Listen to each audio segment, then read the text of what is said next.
Hello students, study spire पे मैं जितेंद्र कुमार आपका हार्दिक स्वागत करता हूं। जैसा कि आपको पता है कि हम चैप्टर 3 मैट्रिक्स को सोल्व कर रहे हैं और मैट्रिक्स के 3.1 तक का सॉल्यूशन हमने इससे पीछे वाले वीडियो में कर लिया है, जो आपको प्लेलिस्ट में मिल जाएगा। अब हम देखते हैं इससे आगे के कुछ नए टॉपिक्स, जिनमें सबसे पहला टॉपिक है कि अवयवों पर जो संक्रियाएं हैं यानी कि ऑपरेशन ऑन मैट्रिक्सेस क्या क्या पॉसिबल है। जैसे कि मैं यहाँ पे आपको बताता हूँ कि फर्स्ट जो ऑपरेशन है वो अवयवों का योग, अर्थात दो मैट्रिक्स को कैसे ऐड किया जा सकता है, एडिशन ऑफ मैट्रिक्सेस। ठीक है। इसके बाद में अगला जो टॉपिक देखेंगे वो देखेंगे एक अवयव का एक अदिश। अदिश का मतलब होता है कोई भी अचर राशि है उससे कैसे गुणा करते हैं। ठीक है। तो multiplication of A matrix by a scalar quantity से। ठीक है। फिर अपना नेक्स्ट टॉपिक है वो है अवयवों का अंतर, यानी कि एक अवयव में से दूसरी अवयव को कैसे घटाएंगे। ठीक है। माइनस कैसे करेंगे, बाकी कैसे करेंगे, तो डिफरेंसेस ऑफ मैट्रिक्सेस इसको अपन बोल सकते हैं। तो अपन वीडियो को बिना देरी किए हुए स्टार्ट करते हैं और अपना जो पहला टॉपिक है इसमें से वो है अपने पास में अवयवों का योग। इसे हम डिस्कस करते हैं। अवयव का योग का मतलब हो गया कि हमें दो अवयवों का क्या करना है, एडिशन करना है। तो दो अवयवों का एडिशन करने के लिए जो आवश्यक शर्त है वो शर्त क्या है, तो मैं लिखता हूं, देखो दो जो अपने अवयव है इनका योग करने के लिए जो आवश्यक शर्त है वह क्या है, वह पहली जो शर्त है वो तो यह है कि अवयवों का जो ऑर्डर है यानी कि जो कोटि है वो समान होनी चाहिए। तो अवयवों की कोटि क्या होनी चाहिए, समान होनी चाहिए। पहला तो यही पॉइंट रहेगा, अवयवों की कोटि समान होनी चाहिए, बस ये आपको ध्यान रखना है। और फिर एडिशन कैसे करेंगे वो बता देता हूं मैं। तो एडिशन करने के लिए आपको क्या करना है, संगत जो अवयव है, संगत अवयव में संगत अवयव जोड़ना है। संगत अवयव में क्या करना है, संगत अवयव को जोड़ देना है। अब संगत अवयव आप जानते हैं, तो संगत अवयव में संगत अवयव जोड़ना है आपको, और किसी अवयव में नहीं जुड़ेगा, वो अपने संगत अवयव में जाके ही जुड़ेगा। ठीक है। तो अपने इसको एक एग्जांपल के थ्रू एक्सप्लेन करते हैं। मान लीजिए सर मेरे पास में ए नाम से एक अवयव है, मैट्रिक्स है, जो कि सिंपल ले लेते हैं। तो यहां पे ले लिया मैंने 1 2 4 एंड 3। इसी तरह से सर मेरे पास में एक बी नाम से भी अवयव है, जैसे कि मैं यहाँ पे लिख लेता हूं, चलो मैं यहां लिख देता हूं। मान लीजिए मेरे पास में बी नाम से अवयव है जिसके एलिमेंट्स हैं वो कुछ इस तरह से हैं। 3 ले लिया मैंने, यहाँ पे 6 एंटर कर दिया, यहाँ पे 9 ले लिया, यहाँ पे मैंने कर दिया 5 है। अब मेरे से बोला जा रहा है कि इन दोनों मैट्रिक्स का मुझे ऐड करके बताना है। देखो ऐड कैसे करेंगे, पहली मैट्रिक्स अगर मुझे ए प्लस बी यदि निकालना हो तो पहले मुझे ए मैट्रिक्स को लिखना है और फिर प्लस लगा के मुझे बी मैट्रिक्स को लिखना है। ये बात समझ में आ गई होगी। तो ए में जो एलिमेंट्स है वो लिख दीजिए 1 2 4 एंड 3, क्लियर है। बी में जो एलिमेंट्स है वो कौन कौन है, 3 6 9 एंड 5। ये दो मैट्रिक्स मैंने लिख दी। अब देखो मैट्रिक्स में जब कभी भी मैट्रिक्स को ऐड करोगे तो आपका जो रिजल्ट है वह भी क्या आएगा, मैट्रिक्स ही आएगा सर। तो ठीक है। अब देखो मैंने अभी भी आपको बताया था कि मैट्रिक्स में ऐड कैसे करते हैं। तो मैट्रिक्स में ऐड करने का मतलब हो गया कोरस्पॉन्डिंग एलिमेंट्स में कोरस्पॉन्डिंग एलिमेंट्स को ऐड करना है। तो आप कहेंगे सर एक में कौन ऐड होगा, 3 ऐड होगा। तो आप यहाँ पे समझने के लिए लिख सकते हो 1 प्लस 3, फिर 2 प्लस 6, तो यहाँ पे मैं लिख देता हूं 2 प्लस 6, फिर 4 प्लस 9, तो यहाँ पे लिख दीजिए 4 प्लस 9, और 3 प्लस 5, तो यहाँ पे लिख देंगे 3 प्लस 5। अब इन दोनों का जो ऐड करने से नई मैट्रिक्स बनी है, नीचे जगह अभाव के कारण मैं आगे लिख रहा हूं इसको, और आगे यदि इनको आप ऐड करके लिखोगे तो आपके पास में जो मैट्रिक्स बनेगी वो बनेगी, देखो 3 और 1 4, तो यहाँ पे लिख दीजिए 4, 6 और 2 8, तो यहाँ पे आप लिख दीजिए 8, फिर 4 और 9 ये हो गए सर 13, तो यहाँ पे लिख दीजिए 13, और 3 और 5 ये हो गए सर 8। अब देखो ऑर्डर की बात करते हैं। मैंने कहा था पहले अवयवों की जो कोटि है, कोटि का मतलब ऑर्डर कैसा होना चाहिए, समान होना चाहिए। तो इसका ऑर्डर कितना था, इसका ऑर्डर था सर 2 इंटू 2, तो इसका ऑर्डर कितना है, इसका ऑर्डर भी 2 इंटू 2 है। तो देखो जरा दोनों के ऑर्डर सेम है क्या, तभी तो इनका एडिशन हो गए।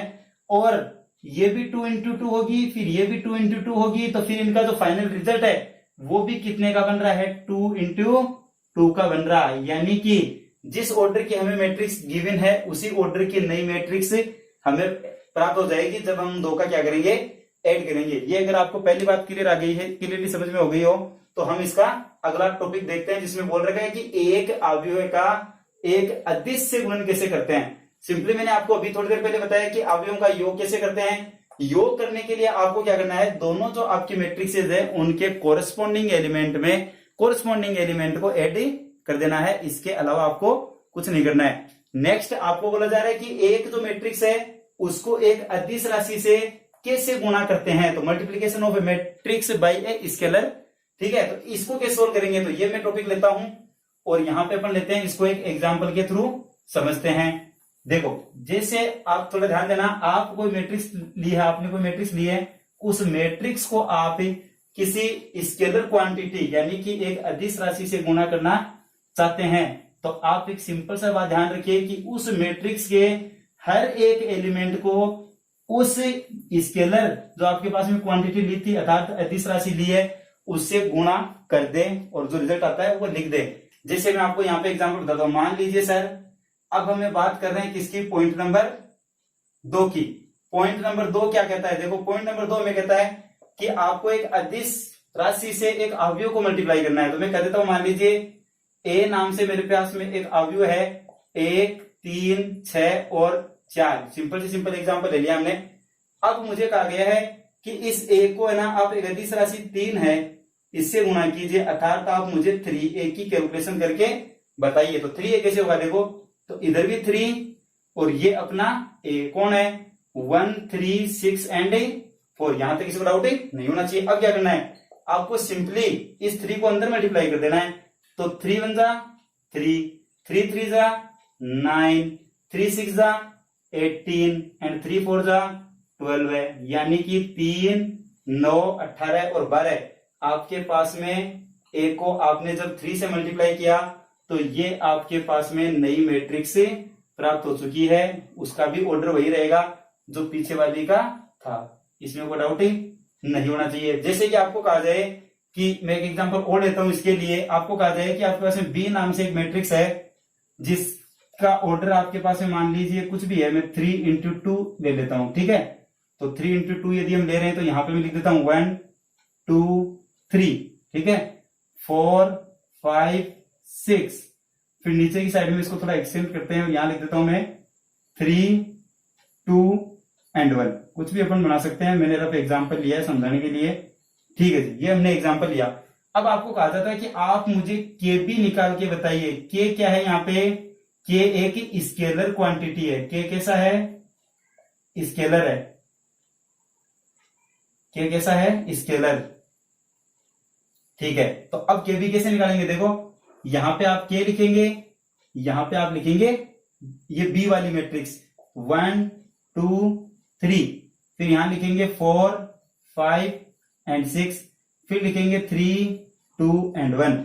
अब क्या होगा सर, अब क्या होना है, ये के अंदर जाके मल्टीप्लाई होगा। तो आप कहेंगे हर एक एलिमेंट को क्या, देखना जरा, यहाँ पे आप कह सकते हैं कि ये हो गया सर के, ये हो गया है 2k, ये हो गया है 3k, फिर यहाँ पे हो जाएगा 4k, यहाँ पे होगा सर 5k, यहाँ पे 6k, यहाँ पे 3k, फिर 2k और फिर k। यानी कि हमें ये बात समझ में आ गई है सर कि यदि किसी मैट्रिक्स को किसी स्केलर क्वांटिटी यानी कि अदिश राशि से, सिंपली समझे तो किसी संख्या से गुणा करने के लिए कहा जाता है, तो उस मैट्रिक्स का हर एक एलिमेंट है वो उस अदिश राशि से गुणा हो जाता है। इसमें हमें कोई डाउट नहीं है। तो अब हम देखते हैं इसका थर्ड पॉइंट जो कि हमें डिस्कस करना है, अवयवों का अंतर कैसे करते हैं। तो अवयवों का अंतर टॉपिक को लेने से पहले मैं आपको ये जो एग्जांपल है वो वही यूज कर लेता हूं और इसको सॉल्व करते हैं। तो देखो अवयवों का अंतर करने के लिए भी वही आपको कंडीशन का ध्यान रखना है कि जब दो अवयव अर्थात दो मैट्रिक्सेस का आपको क्या करना है, सब्ट्रैक्शन करना है, माइनस करना है, डिफरेंस करना है, तो उनका जो ऑर्डर है अर्थात उनकी जो कोटि है वह क्या होनी चाहिए, सेम होनी चाहिए। ये बात यदि आपको क्लियरली समझ में आ गई है तो दूसरी बात ये ध्यान रखनी है, देखो मैं आपको थर्ड पॉइंट एक्सप्लेन कर रहा हूं और थर्ड पॉइंट में आप लिखेंगे कि सर ए नाम से मान लीजिए ये मैट्रिक्स मेरे को गिवन है और बी नाम से मेरे को ये मैट्रिक्स गिवन है, तो क्या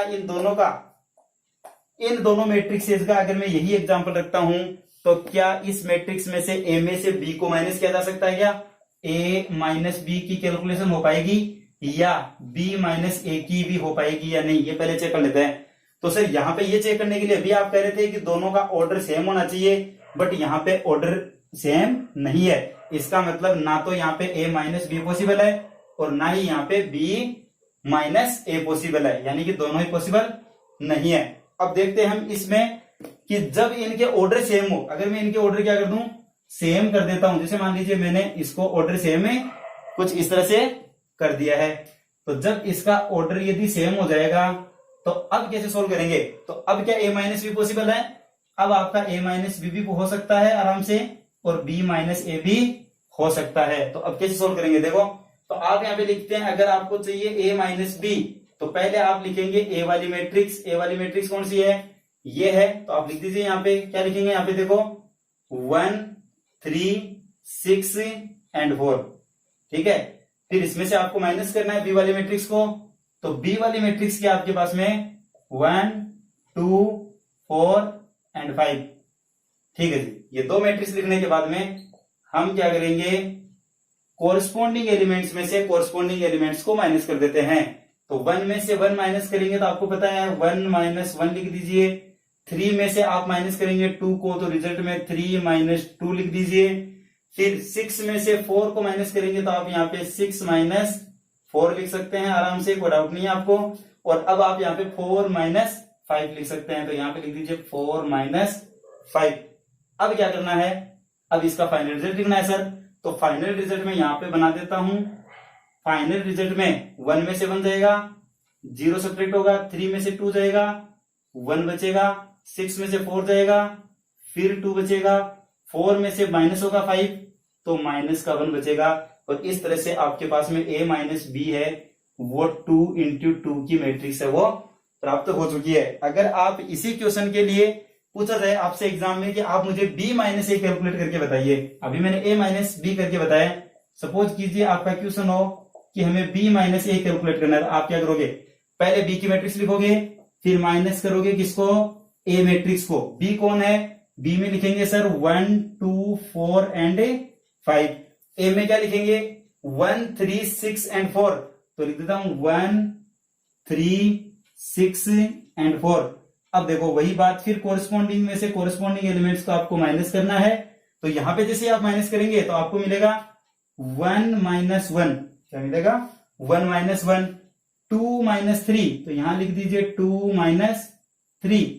4 माइनस 6, तो यहां लिख दीजिए 4 माइनस 6। 5 माइनस 4, तो यहां लिख दीजिए 5 माइनस 4। यहां तक आपको कोई डाउट नहीं होना चाहिए। अब सर रिजल्ट क्या होगा? तो रिजल्ट में भी आपको क्या मिल रही है? एक न्यू मैट्रिक्स मिलेगी। न्यू मैट्रिक्स का ऑर्डर वगैरह आप देख रहे हैं कि 2 इंटू 2 ही होगा, तो मैं यहाँ पे लिख देता हूं 2 इंटू 2। अब देखिए 1 में से 1 जब माइनस करेंगे तो 0 बचेगा, 2 में से 3 माइनस करेंगे तो माइनस 1 बचेगा, 4 में से 6 माइनस होगा तो माइनस के 2 बचेंगे, 5 में से 4 माइनस होगा तो फिर आपके पास में प्लस का क्या बच जाएगा? 1 बच जाएगा। और इस तरह से आपने इसमें b माइनस ए को कैलकुलेट कर लिया है। तो ओके स्टूडेंट्स, इससे अगले वीडियो में हम देखेंगे बहुत ही इंपॉर्टेंट टॉपिक जो कि काफी बार एग्जाम में क्वेश्चन डिस्कस किया जाता है, मल्टीप्लीकेशन ऑफ मैट्रिक्स। तो बने रहिए आपके अपने favourite YouTube channel study inspire पे।